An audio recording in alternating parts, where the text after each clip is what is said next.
మా మంచి యేసయ్య నీకు వందనాలు. మీ సన్నిధి, మీ ప్రసన్నత కొరకై కృతజ్ఞతలు, వందనాలు తెలియజేస్తున్నాం. యేసు నామములో అడుగుచున్నాము తండ్రి, ఆమేన్.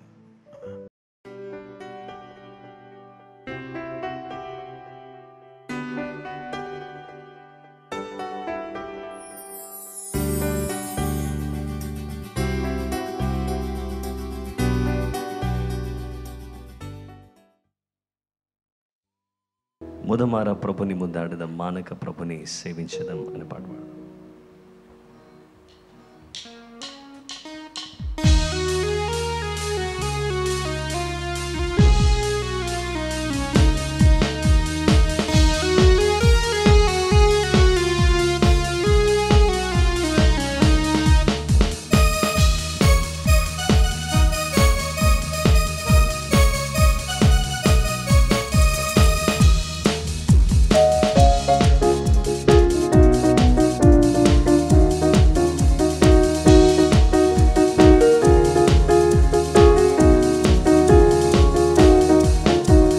ముదమార ప్రభుని ముద్దాడెదం, మానక ప్రభుని సేవించెదం.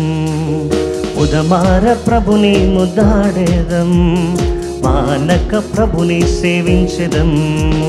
మనసార పాడి స్తుతించెదం, మనసార పాడి స్తుతించెదం.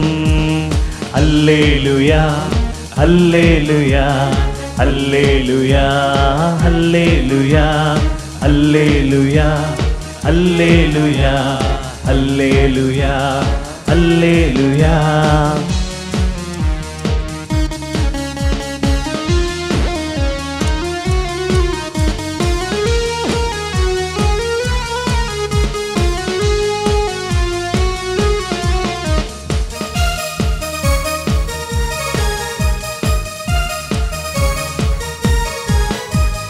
సృష్టికి మూలము నీవేనయ్యా, మమ్ము సృజించిన మా యేసయ్యా. సృష్టికి మూలము నీవేనయ్యా, మమ్ము సృజించిన మా యేసయ్యా. నేను భజింతుము మా యేసయ్యా, నేను పూజింతుము పూజార్హుడా. నేను భజింతుము మా యేసయ్యా, నేను పూజింతుము పూజార్హుడా. నేను పూజింతుము పూజారుడా.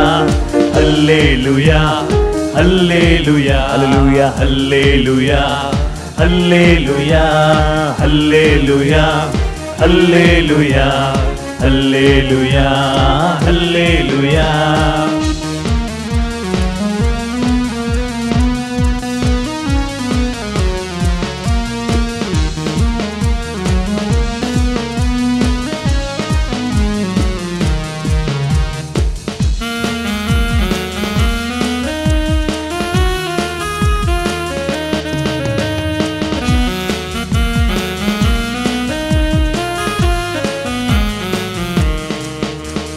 పాపికి ఆశ్రయం నీవేనయ్యా, మమ్ము రక్షించిన మా యేసయ్యా.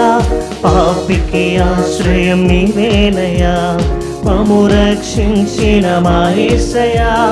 నేను ప్రేమింతుము ప్రేమామయా, నేను కీర్తింతుము కరుణామయా. నేను ప్రేమింతుము ప్రేమామయా, నేను కీర్తింతుము కరుణామయా. నేను కీర్తింతుము కరుణామయా. హల్లెలూయా ఆమేన్ హల్లెలూయా యేసయ్యా హల్లెలూయా హల్లెలూయా పరమ హల్లెలూయా హల్లెలూయా హల్లెలూయా హల్లెలూయా.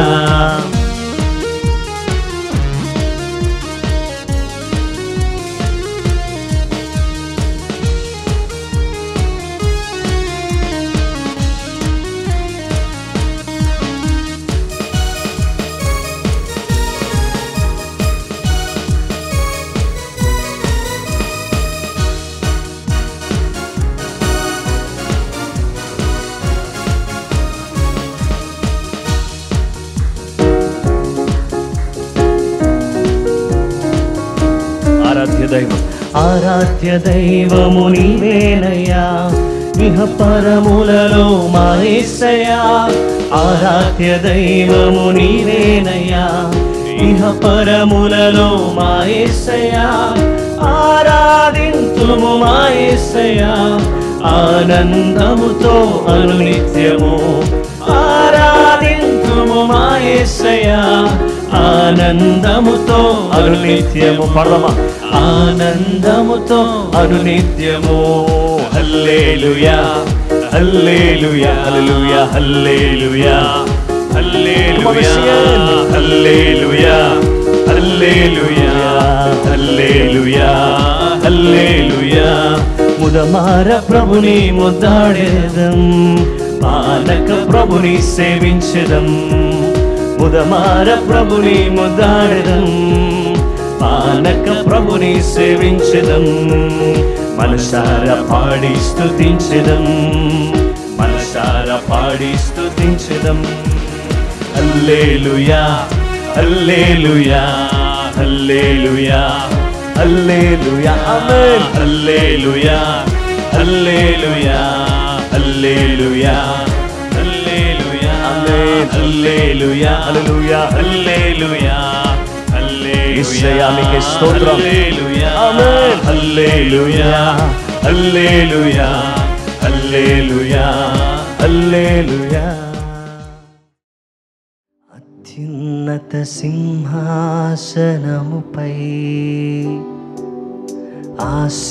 ఆసీనుడవైన నా దేవా, అత్యంత ప్రేమాస్వరూపివి నీవే, ఆరాధించుము నిన్నే. అత్యంత ప్రేమాస్వరూపివి నీవే, ఆరాధించుము నిన్నే.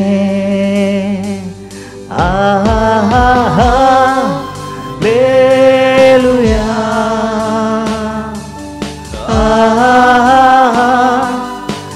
హల్లెలూయా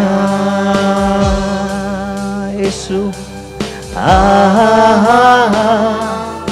హల్లెలూయా ఆమేన్.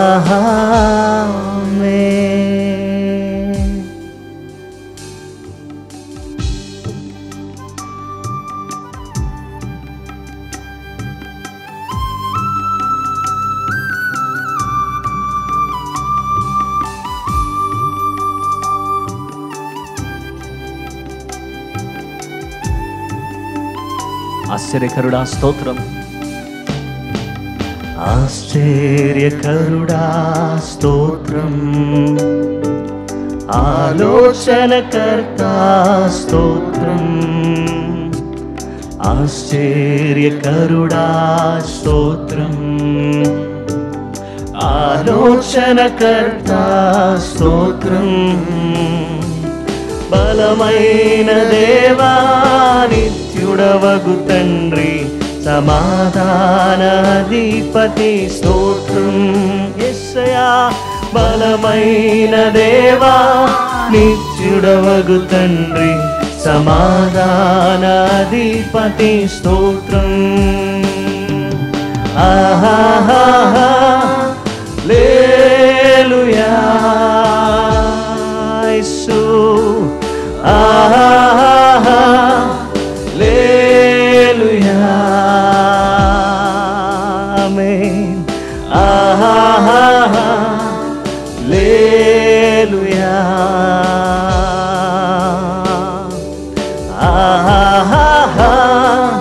హల్లెలూయా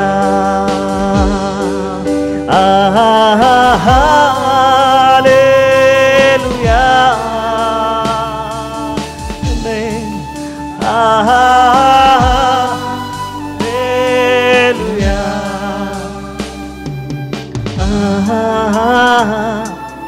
హల్లెలూయా.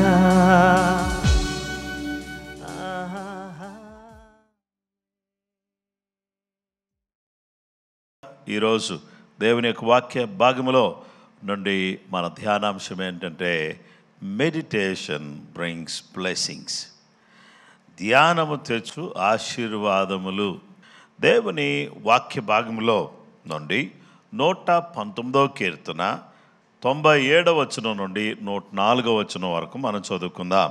నీ ధర్మశాస్త్రము నాకెంతో ప్రియముగా ఉన్నది, దినమెల్లా నేను దానిని ధ్యానించుచున్నాను. నీ ఆజ్ఞలను నిత్యము నాకు తోడుగా నున్నవి. నా శత్రువులను మించిన జ్ఞానము అవి నాకు కలుగుజేయుచున్నవి. నీ శాసనములను నేను ధ్యానించుచున్నాను. కావున నా బోధకులందరికంటే నాకు విశేష జ్ఞానము కలదు. నీ ఉపదేశములను నేను లక్ష్యము చేయుచున్నాను. కావున వృద్ధుల కంటే నాకు విశేష జ్ఞానము కలదు. నేను నీ వాక్యము ననుసరించినట్లు దుష్ట మార్గములన్నిటిలో నుండి నా పాదములు తొలగించుకొనుచున్నాను. నీవు నాకు బోధించితివి గనుక నీ న్యాయ విధుల నుండి నేను తొలగకయున్నాను. నీ వాక్యములు నా జిహ్వకు ఎంతో మధురములు, అవి నా నోటికి తేనె కంటే తీపిగా ఉన్నవి. నీ ఉపదేశము వలన నాకు వివేకము కలిగెను, తప్పు మార్గములనియు నాకు అసహ్యములాయెను. దేవుని వాక్యాన్ని మనం చూస్తే ఈరోజు ధ్యానం, ఒక ఆయన అంటాడు ధ్యానం అంటే ఏమీ లేదు, శ్వాస మీద ధ్యాసే ధ్యానము. అంటే మన ఊపిరి పీల్చడం వదలటం అనే దాని మీద కళ్ళు మూసుకుని ఏకాగ్రతతో అలాగా ధ్యాస పెట్టి శ్వాస పీల్చి మళ్ళీ విశ్వాస నిశ్వాస అనేటటువంటి ప్రక్రియ జరుగుతూ ఉన్నటువంటి సమయంలో దాని మీద ధ్యాస పెట్టడమే ధ్యానము అని అన్నాడు ఒక ఆయన. ధ్యానము అంటే రకరకాలైనటువంటి నిర్వచనాలు, మతపరమైనటువంటి ధ్యానము, రకరకాలైనటువంటి ధ్యానాలు ఉన్నాయి. అయితే బైబిల్ చెప్పే ధ్యానం ఏంటి, ఈ ధ్యానం వల్ల వచ్చే లాభాలేంటి అనేటటువంటి, ఈ ధ్యానం వల్ల వచ్చే ఆశీర్వాదాలు ఏంటి అనేటటువంటి విషయాన్ని ఈరోజు మనం ధ్యానం చేద్దాం. First point, meditation is wisdom. ధ్యానమే జ్ఞానం. 119వ కీర్తన 97, 98 వచనాలు. నీ ధర్మశాస్త్రము నాకెంతో ప్రియముగా ఉన్నది, దినమెల్లా నేను దానిని ధ్యానించుచున్నాను. నీ ఆజ్ఞలు నిత్యము నాకు తోడుగా నున్నవి. నా శత్రువులను మించిన జ్ఞానము అవి నాకు కలుగుజేయుచున్నవి. దేవుని వాక్య భాగంలో మనం చూస్తే ఇక్కడ ఈ కీర్తనాకారుడు అంటున్నాడు, నేను నీ ఆజ్ఞలను నేను ధ్యానిస్తున్నాను అని చెప్పాను. దేవుని బిడ్డలమైనటువంటి మనము కీర్తనల గ్రంథం 1 కీర్తన 2-3 వచనాల్లో చూస్తే, యెహోవా ధర్మశాస్త్రమునందు ఆనందించుచు దానిని ధ్యానించువాడు ధన్యుడు. అతడు నీటి కాలువల యోర నాటబడినదై ఆకువాడక తన కాలమందు ఫలమిచ్చు చెట్టు వలె ఉండును. అతడు చేయనదంతయు సఫలమగును. దేవుని వాక్య భాగంలో మనం చూస్తే మనమందరం కూడా ధర్మశాస్త్రమునందు ఆనందించాలి. దేవుని యొక్క వాక్యములో మనం ఏం చేయాలంటే ఆనందించాలి. ఆనందించి మనం అందరం కూడా ఏం చేయాలంటే ఈ ధర్మశాస్త్ర వాక్యాన్ని దివారాత్రులు ధ్యానించాలి. We need to meditate God's word day and night. నిరంతరం కూడా దేవుని వాక్యాన్ని మనం ధ్యానం చేయాలి. ఈ వాక్యం రాత్రి పగలు ధ్యానం చేస్తే దీని ద్వారా మన జీవితంలో ఏం కలుగుతుంది, ఏం మనకు వస్తుంది అనేటటువంటి విషయాన్ని మనం చూస్తే, దేవుని వాక్యాన్ని ధ్యానించడం ద్వారా ఏం జరుగుతుందా అనేటటువంటి విషయాన్ని మనం చూస్తే, ఈ 119వ కీర్తనలో 22 భాగాలు ఉన్నాయి. 22 భాగాల్లో ప్రతి భాగంలో 8 వచనాలు ఉన్నాయి. అయితే ఒక్కొక్క భాగానికి ఒక్కొక్క అక్షరం దానికి ఇవ్వబడింది. హీబ్రూ భాషలో 22 అక్షరాలు ఉన్నాయి. ఈ 22 అక్షరాల్లో 22 అక్షరాలు మీకు ప్రతి 8 వచనాలకు ఒక అక్షరం చొప్పున 22 భాగాలు మీకు కనబడుతుంది. అయితే ఇప్పుడు 13వ భాగాన్ని మనం చదువుకున్నాం. 13th పోర్షన్ మనం చదువుకున్నాం. ఈ 13వ భాగానికి హీబ్రూ లెటర్ ఏంటంటే 13th హీబ్రూ లెటర్ మీమ్ అనేటటువంటి లెటర్ని వాడటం జరిగింది. మీమ్ అనేటటువంటి దాంట్లో నుంచి మయీమ్ అనేటటువంటి మాట వచ్చింది. వాట్ ఈస్ మయీమ్? మయీమ్ మీన్స్ వాటర్. చూడండి, అమ్మా వాటర్, మయీమ్ నాకేం కావాలి, మయీమ్ అనే మాటను మనం చూస్తే వాటర్. చూడండి దేవుని బిడ్డలారా, వాటర్ అనేటటువంటిది ఏమై ఉన్నది అని అంటే, ఈ యొక్క నీళ్లు దేనికి గుర్తుగా ఉన్నాయి, దేనికి సాదృశ్యంగా ఉన్నాయి అని అంటే, వాటర్ రిప్రజెంట్స్ థోరా, ధర్మశాస్త్రానికి సూచనగా ఉన్నది. నీరు దేనికి సూచనగా ఉంది? దేవుని వాక్యానికి సూచనగా ఉన్నది. కాబట్టి దేవుని బిడ్డలారా, దేవుడు తన ప్రజలకు సీనాయి పర్వతం మీద దేవుడు దైవజనుడైన మోషే ద్వారా ధర్మశాస్త్రాన్ని ఇచ్చాడు.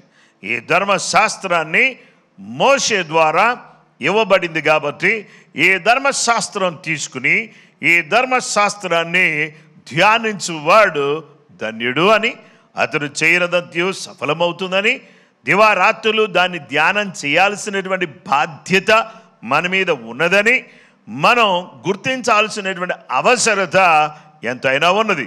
దేవుని బిడ్డలమైనటువంటి మనం ఇక్కడ గమనించాల్సినటువంటి ప్రాముఖ్యమైనటువంటి పని ఏంటంటే, మీమ్ represents the sea of థోరా.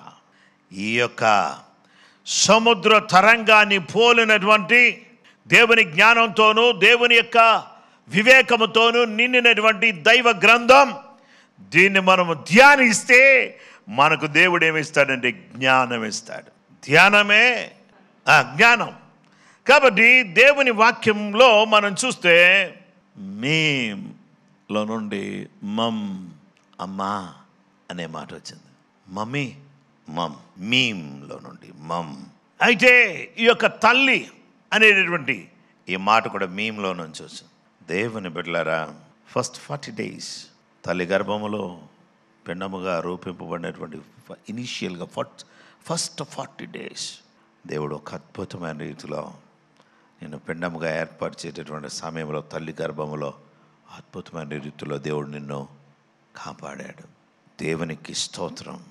God has given us life in our mother's womb. 40 weeks తర్వాత మనం బయటకు వచ్చాం.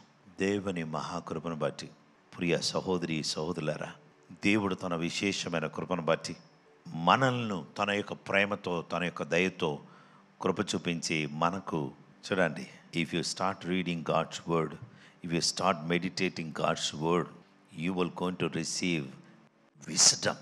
నీవు ఈ జ్ఞానాన్ని పొందుకుంటావు. ఈ జ్ఞానాన్ని పొందుకుని జ్ఞానయుక్తంగా జీవిస్తావు, జ్ఞానయుక్తంగా బ్రతుకుతావు. జ్ఞానవంతురాలు తన ఇల్లు కట్టుకును, 3 రాళ్ళు తన చేతులతో తన ఇల్లు ఊడబెరుకును. జ్ఞానము వలన నీ గదులు సర్వ సంపదలతో నింపబడును. నా ప్రజలు జ్ఞానము లేకయే నశించుచున్నారు. కాబట్టి జ్ఞానం లేకపోతే నశించిపోతా. జ్ఞానం కావాలి. ప్రజెంట్ జనరేషన్కి, ప్రస్తుతం ఉన్న తరానికి ఏం కావాలంటే జ్ఞానం కావాలి. ఈ జ్ఞానం కావాలంటే ఎక్కడుంది? సోర్స్ ఏది అని అంటే, if you start reading and meditating God's word, this will be the source of your wisdom. Hallelujah. అసలు ఎక్కడి నుంచి ఇంత జ్ఞానం ఈ వ్యక్తికి వచ్చింది అనేది ఎవరు గుర్తుపట్టలేనంత అత్యధికంగా దేవుడు మనకు జ్ఞానం ఇచ్చే దేవుడు. అందుకనే ద్వితీయోపదేశ కాండం 4:6లో ఈ కట్టడలన్నింటినీ మీరు గైకొని అనుసరింపవలను, వాటిని గురించి విను జనుల దృష్టికి అదే మీకు జ్ఞానం, అదే మీకు వివేకం. వారు చూచి నిశ్చయముగా ఈ గొప్ప జనము జ్ఞాన వివేచనలు గల జనమని చెప్పుకొందురు. దేవుని బిడ్డలారా, ఈ ప్రజలు ఉన్నారు చూసారా, వీళ్ళు తెలివైన వాళ్ళు, జ్ఞానవంతులు. దేవుని బిడ్డలారా, కొన్ని దేశాల వైపు చూస్తే వాళ్ళు చాలా తెలివైన వాళ్ళు, వాళ్ళు చాలా జ్ఞానవంతులు. ఎందుకు ఈ విధంగా జ్ఞానం వాళ్ళకి ఉంది అనేటటువంటిది మనం చూస్తే, దేవుని బిడ్డలమైనటువంటి మనం ఎక్కడైతే దేవుని యొక్క వాక్య ధ్యానం ఉంటుందో అక్కడ ప్రజలు జ్ఞానవంతులుగా ఉంటారు. ఏ చర్చిలోనైతే దేవుని వాక్యాన్ని ధ్యానిస్తారో వారు జ్ఞానవంతులుగా ఉంటారు. దేవుని బిడ్డలారా, ఏ చర్చిలోనైతే దేవుని వాక్య ధ్యానం కాకుండా దేవుని వాక్యాన్ని ధ్యానిస్తున్నట్టుగా కాలయాపన చేస్తారో అక్కడ అభివృద్ధి, ఆశీర్వాదం, జ్ఞానం ఏముండదు. కాబట్టి అందుకనే ఏ ఇంటిలోనైతే తల్లిదండ్రులు పిల్లలకు జ్ఞానాన్ని అంటే వాక్యాన్ని నేర్పిస్తారో ఆ పిల్లలు జ్ఞానవంతులుగా ఉంటారు. అందుకనే ఎప్పటికీ మర్చిపోకుండా చేయాల్సిన పని ఏంటంటే, మీకు చిన్నపిల్లలున్నా పెద్ద పిల్లలున్నా ఏ పిల్లలున్నా వాళ్ళు ఏదో రకంగా వాక్యాన్ని వినేటట్టుగా, వాక్యాన్ని ధ్యానించేటట్టుగా, వాక్యాన్ని చదివేటట్టుగా, వాక్యాన్ని రాసుకునేటట్టుగా మనందరం కూడా కృషి చేయాల్సినటువంటి బాధ్యత మన మీద ఉంది. ఆమేనని చెప్పరే. దేవుని బిడ్డలారా, జ్ఞానము ముత్యముల కన్నా శ్రేష్టమైంది.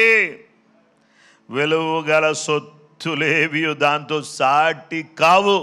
ఈ లోకంలో ఉన్నటువంటి ఏది కూడా దీంతో సాటి ఏది లేదు. జ్ఞానం ఉంది అని అంటే దానికి సాటి ఇంకేది లేదు. ఎవరైనా బంగారం దాచిపెడితే దాన్ని దొంగిలించవచ్చు, వెండి దాచిపెడితే దాన్ని దొంగిలించవచ్చు, లేకపోతే ఇంకేదైనా వెలగల డైమండ్ నెక్లెస్ ఏదోనో పెట్టుకుంటే దాన్ని దొంగిలించవచ్చు. కానీ జ్ఞానాన్ని ఎవరూ దొంగిలించలేరు. ఇట్టి జ్ఞానాన్ని దేవుడు తన బిడ్డలకు దయచేయడానికి ఇష్టపడుతున్నాడు. అది కూడా ఎలాగా అనంటే అడుగుట ద్వారా. జ్ఞానం ఎలా వస్తుంది? యాకోబు 1:5 ప్రకారంగా ఎవరిని గద్దెంపక అందరికీ ధారాళంగా జ్ఞానాన్ని దేవుడు దయచేస్తాడు. అలాగే యెహోవా యందు భయభక్తులు కలిగినటువంటి వారిగా ఉంటే మన జ్ఞానవంతులుగా, తెలివికి మూలం, జ్ఞానానికి మూలం అది. ఆ తరువాత దేవుని యొక్క వాక్యాన్ని మనం ధ్యానిస్తే మనం అందరం కూడా ఏ విధంగా ఉంటామంటే జ్ఞానవంతులుగా ఉంటాం. అందుకనే దేవునికి స్తోత్రం. దేవుని బిడ్డలారా, జీవం గల దేవుడు ప్రేమతో, మీరు పిల్లలకి ఏం చెప్తారు? జాగ్రత్తమ్మా. ఆడపిల్లలైతే ఒక జాగ్రత్త చెప్తాం, మగ పిల్లలైతే ఇంకో జాగ్రత్త చెప్తాం, పసి పిల్లలైతే ఇంకొక జాగ్రత్త చెప్తాం, లేకపోతే పెద్ద పిల్లలైతే ఇంకో రకంగా జాగ్రత్త చెప్తాం, యవనస్తులైతే వాళ్ళకు ఇంకో జాగ్రత్త చెప్తాం. జాగ్రత్తగా ఉండండి అని ఎందుకు చెప్తారంటే ప్రేమ పదే జాగ్రత్త. బైక్ నడిపిస్తున్నావా? జాగ్రత్త. స్కూల్కి వెళ్తున్నావా? జాగ్రత్త. పెన్సిల్ జాగ్రత్త, పెన్ను జాగ్రత్త, బాక్స్ జాగ్రత్త, బుట్టిలో పెట్టి అన్ని ఇస్తున్నావు అది జాగ్రత్త. నీ బ్యాగ్ జాగ్రత్త. మమ్మీ నా 4 బుక్స్ కనిపించట్లేదు మమ్మీ నాయి. బంగారు తండ్రి ఎంత జాగ్రత్త నాయనా నీకు. రోజుకో పెన్ను పోగొడుతున్నావు, ఎంత జాగ్రత్త నాయనా నీకు. రోజుకి 4-5 పెన్సిల్ చెక్కి పెడితే మొత్తం అన్ని పోగొట్టుకుని వస్తున్నాను నేను, ఎంత జాగ్రత్త తండ్రి నీకు. దేవుని బిడ్డలారా, జాగ్రత్త లేని వాళ్ళు ఎక్కువైపోయారు. జాగ్రత్త ఎక్కువైపోయింది. ఎందుకు అనంటే వాక్యం ఎప్పుడైతే మనం చదవడం ప్రారంభిస్తామో ఈ ధర్మశాస్త్రమే మొత్తం బైబిల్ అంతటికి మూలం. దీంట్లో ఉన్నాయే అన్ని పుస్తకాల్లో ఉన్నాయి. ఈ ఫస్ట్ 5 బుక్స్లో ఉన్నాయే అన్నిట్లో ఉన్నాయి. అయితే దేవుని బిడ్డలమైనటువంటి మనం అందరం కూడా ఈ ఫస్ట్ 5 బుక్స్ అనేవి చాలా ఇంపార్టెంట్. అయితే వీటిని చదవడానికి లేవ్యాకాండం దగ్గరికి వచ్చిన తర్వాత ఆగిపోయాను పాస్టర్ గారు. మొత్తం మీద మీరు చెప్పి ప్రసంగానికి స్టార్ట్ చేసి ఆదికాండం అయిపోయింది, నిర్గమాకాండం అయిపోయింది, మరి లేవ్యాకాండం దగ్గరికి వచ్చేసరికి ఎందుకో కానీ చదవబుద్ధి అవ్వట్లేదండి.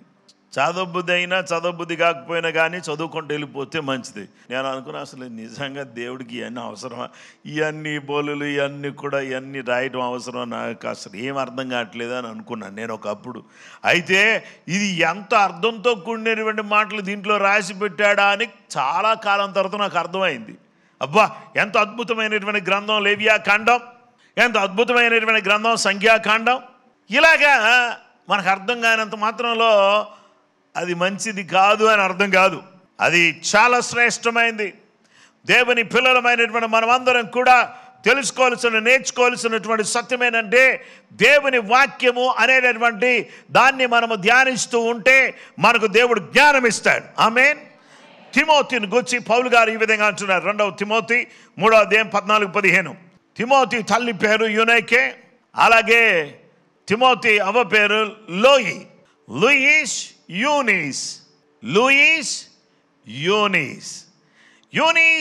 అండ్ లూయిస్, యునైకే, లోయి ఇద్దరు కూడా తిమోతి అమ్మమ్మ, తిమోతి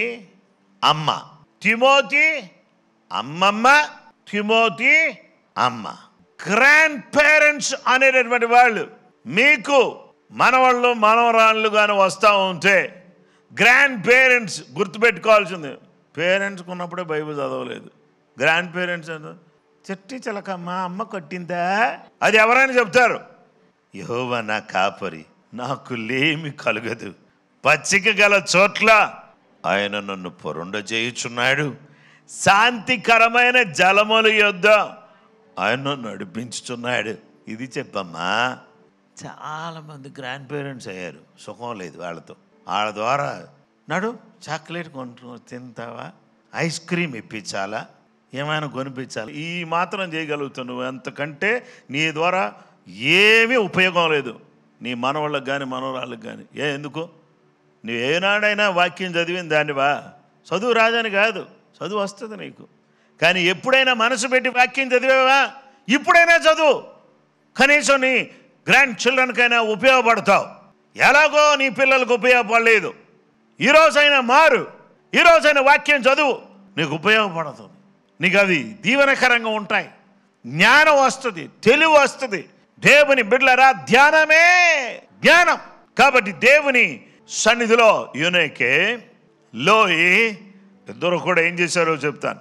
2 తిమోతి 3:14-15 క్రీస్తు యేసునందు ఉంచవలసిన విశ్వాసము ద్వారా రక్షణార్థమైన జ్ఞానము నీకు కలిగించుటకు శక్తి గల పరిశుద్ధ లేఖనములను బాల్యము నుండి నీ వెరుగుదువు. తిమోతి, నీ బాల్యము నుండి ఫ్రమ్ యోర్ చైల్డ్హుడ్ నీకు ఈ బాల్యము నుంచి ఈ విషయాలు నీకు తెలుసు. నీవు నేర్చుకుని రూఢి అని తెలుసుకున్నవి ఎవరి వలన నేర్చుకుంటువో ఆ సంగతి తెలుసుకుని వాటి యందు నిలకడగా ఉండము. ఇప్పుడు అంత వయసు అయిపోయింది, ఇప్పుడేం నేర్చుకుంటాను కొంతమంది అంటారు. వయసు అయిపోతే నేను నేర్చుకోవాలని. ఒక ఆయన 98 సంవత్సరాలు, ఆయన లా కాలేజీకి వెళ్తున్నాడు, రిటైర్డ్ అయిపో లా కాలేజీకి వెళ్తున్నాడు. ఎందుకు వెళ్తున్నాను ఆయన అని అంటే, I'm so interested to learn law చేయాలని నా డ్రీమ్.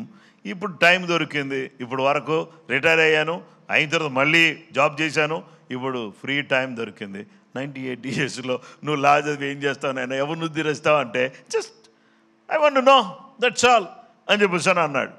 దేవుని బిడ్డలారా, నీ వయసు ఎంత, నీ వయసు ఎంతైనా నువ్వు నేర్చుకోవడానికి ఎప్పుడు కూడా ఆగేటటువంటి వ్యక్తిగా ఉండకూడదు. ఎల్లప్పుడూ నేర్చుకుంటూనే ఉండాలి, ఎల్లప్పుడు నేర్చుకుంటూనే ఉండాలి, ఎల్లప్పుడు చదువుతూనే ఉండాలి, ఎల్లప్పుడు నేర్చుకుంటూనే ఉండాలి. దేవుని బిడ్డలమైనటువంటి మనమందరం కూడా దేవుని వాక్యం ద్వారా దేవుడు సెలవిస్తున్నాడు. ప్రియమైనటువంటి సహోదరి సహోదరులారా, గ్రాండ్ పేరెంట్స్ ద్వారా మనం ఏం చేయాలంటే నేర్చుకోవాలి.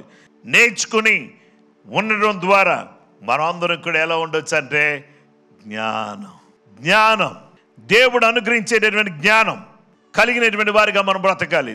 మరి ధ్యానం లేకపోతే అజ్ఞానం, ధ్యానం లేకపోతే అజ్ఞానం, ధ్యానిస్తే జ్ఞానం. కాబట్టి అందుకనే ధ్యానించు దివారాత్రము దేవుని దివ్య వాక్యం. ధ్యానమే జ్ఞానం. ఇలాంటి సంతృప్తి కలిగి దేవుని మహిమార్థమై జీవించడానికి ఈ సంవత్సరం అంతా ధ్యానం చేసుకుంటూ సాగిపోవదుము గాక.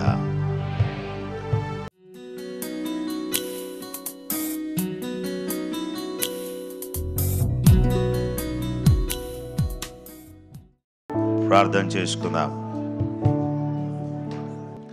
మా మంచి యేసయ్యానికి స్తోత్రం.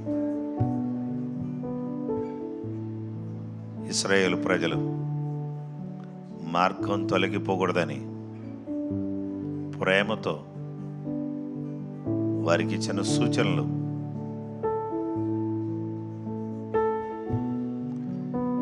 వారి జీవితాన్ని ప్రభావితం చేయడానికి సాయం చేశారు. ధర్మశాస్త్రాన్ని మోషే ద్వారా ఇచ్చారు. దాన్ని ధ్యానించడానికి మాకు సహాయం చేయండి. ధ్యానించి జ్ఞానవంతులుగా ఉండడానికి సహాయం చేయండి. ధ్యానించి క్రీస్తు దేవుని శక్తియు దేవుని జ్ఞానమునై ఉన్నాడని ఎరుగుటకు సహాయం చేయండి. ధ్యానించి తప్పు మార్గంలోంచి తొలగి నిన్ను హత్తుకుని వెంబడించడమే భక్తి అని తెలుసుకోవడానికి సహాయం చేయి. ధ్యానించి అసంతృప్తితో బ్రతుకుతున్నటువంటి మేము సంతృప్తి కలిగి జీవించడానికి సహాయం చేయము.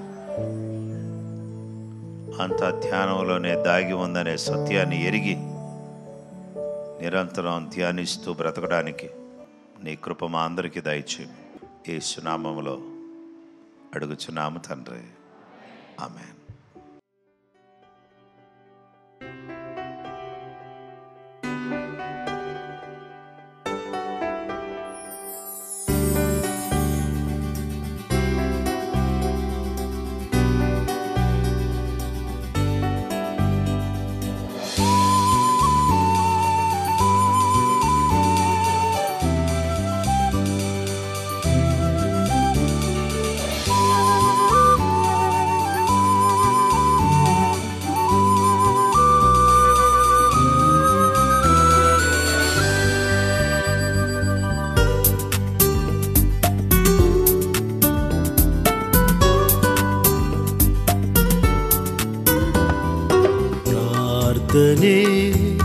ప్రార్థనే విజయము నిచ్చును. ప్రార్థనయందు ఆసక్తి కలిగియుండుము. హల్లెలూయా హల్లెలూయా హల్లెలూయా హల్లెలూయా హల్లెలూయా హల్లెలూయా హల్లెలూయా హల్లెలూయా.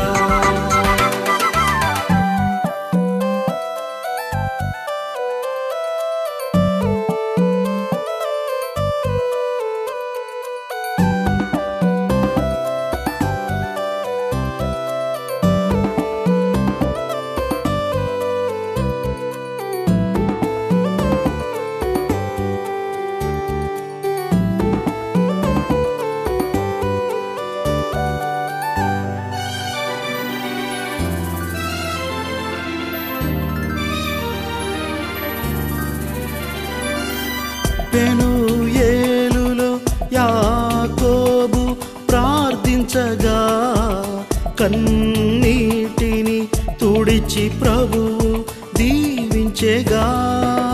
పెనూయేలులో యాకోబు ప్రార్థించగా కన్నీటిని తుడిచి ప్రభువు దీవించెగా. నీ పేరు ఇశ్రాయేలు, నీ భాగ్యము బహు గొప్పది. నీ పేరు ఇశ్రాయేలు, నీ భాగ్యము బహు గొప్పది. ప్రార్థనే ప్రార్థనే